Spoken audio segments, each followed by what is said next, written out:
বাঙালি মেয়েরা যখন Korean recipe try করে দেখতেও যেরকম সুন্দর, খেতেও সেরকম টেস্টি।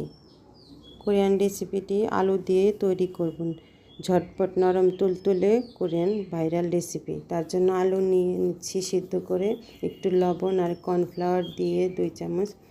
এখন ভালো করে মেখে ডো তৈরি করছি। এখন হাতে একটু তেল মেখে আস্তে আস্তে প্রত্যেকটা বানিয়ে নেব।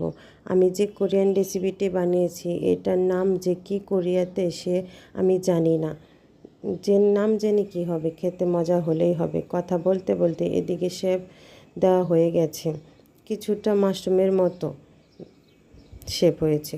গোল করে দেন মিডিলে বোতলের মুখা দিয়ে চেপে দিচ্ছি। সবগুলো বানানো শেষ।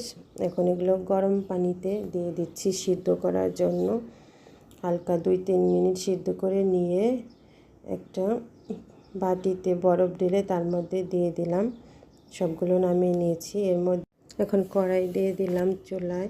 এখন তেল গরম করে রসুন কুচি, চিলি ফ্লেক্স আর একটু টমেটো সস আর একটু সয়া সস দিয়ে দিলাম। দিয়ে ভালো করে নেড়ে নিচ্ছি। একটু চিনিও দিয়ে দিলাম মিষ্টি হওয়ার জন্য। এখন মাশরুমগুলো দিয়ে দিচ্ছি।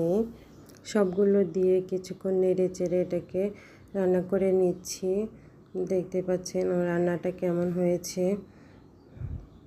এখন রান্নাটা শেষ, আমি পরিবেশন করে নিচ্ছি। আপনাদের দেখিয়ে দিচ্ছি এটা কেমন হয়েছে। দেখতে যেরকম লোভনীয়, খেতেও টেস্টি। আল্লাহ হাফেজ।